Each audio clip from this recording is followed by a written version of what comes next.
And we've got to be willing to understand that the first fruit harvest that brought me in is not the last harvest of my life. It was only the harvest that brought me in. All right, so in my notes, let me give you 6. I'm not going to spend a lot of time. I just want to hand this to you. It's in your notes. You know there's 6 words, and there may be more. I've heard people preach on 7 words. I just couldn't find 7 words. I found 6 words in the New Testament that speak of the process between the child born and the full-grown son. And 6 is the number of man. I find that kind of interesting. There's the word breathos, which means your first breath. There's the word nepios, which means you're born, you're just not yet speaking. There's the word padia, which means early childhood. There's the word neoniskos, which means teenage years. There's the word teknon, which is you're growing, but you just haven't matured. And there's the word huios, which is mature son. Now, if I had the time tonight in a different setting, I would take all 6 of those words and show you 6 stages of growth from when you came into the kingdom to where you need to be at Christ's appearing. I mean, we ought not be looking for Him. We ought not be looking for death to be our way out. We ought to want to live to fully pursue our purpose on this earth, to go as far as we can on this side of heaven with His Word. Not looking to hurry up and get out because we don't think we can make it, but press in to the fullest extent of the measure that He's given us. Now, I have these in your notes. I have all 6 of those words and their definition. They're in your notes. If you didn't get them, that's okay. They're in your notes.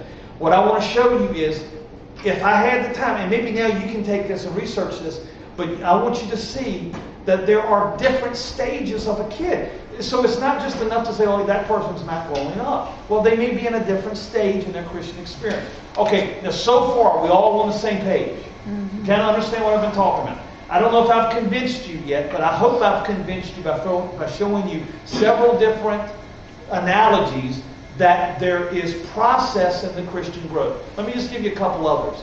Gideon started out with 32,000, but through process came down to 300.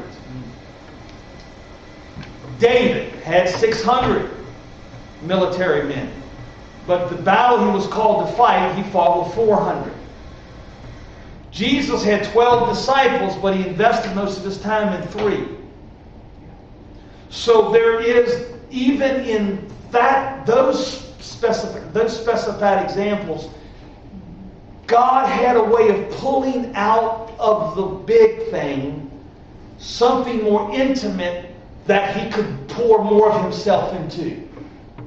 So when we come into Christ, we come into the outer court, and that's church, that's fun, fellowship, and food, and man, we just kind of hang out and have fun, and we have a good time. I love the church, man, we're having a wonderful time. Man, this is the greatest place in the world to go to. It is the Christianized Wally World. And listen to me, guys, I'm not against that. I am not against that. Don't think I'm here preaching against that. I think that's great that the church is big enough to provide that. I mean, I'm all right with the cafes. I'm all right with the children's ministry looking like Disneyland. I'm all for that. I love the bookstore. I love to be big enough to be able to have the places where you can come and hang out 7 days a week if you want to. I'm all for all of that. And until that becomes what we seek for when we go looking for a church. When somebody asks me their first question, well, I had somebody say this the other night, well, what do you have for the youth? I said, why? Are you a youth? This was a father, a well-educated man of means. And I had to be honest. I said, why are you youth? He said, no, I'm looking for something for my kids. I said, really? I said, well, let me ask you something, Father or Dad. I said, Dad, let me ask you something, Dad. I wasn't being smart. We had gotten to know each other over the last few days. I said, let me ask you something, Dad. I said, you follow your kid or does your kid follow you? He said, my kids follow me. I said, well, let's rephrase the question. He was asking about our church. I said, I think I have something for Dad. I said, then we're working on what we have for your kids, and we're working on it. I said, and we're working on things, just good ideas and good things in the future, things that we're going to function in the next couple of weeks and even. Or somebody said, well, what kind of children's ministry do you have? My response is always, wow, you need the nursery. No, I'm looking for something for my kids. I said, okay, but understand that your children are going to follow mom and dad. So let's get our priorities right. Don't ever find your church because it's got the best, it's got the most entertainment, it's got the best music, it's got the best this. Make sure it's got the most important word that puts a demand on your seed. Because if your seed is not being messed with, then I'm telling you there's something about your growth that probably isn't happening to the degree that it could be. All right, enough said.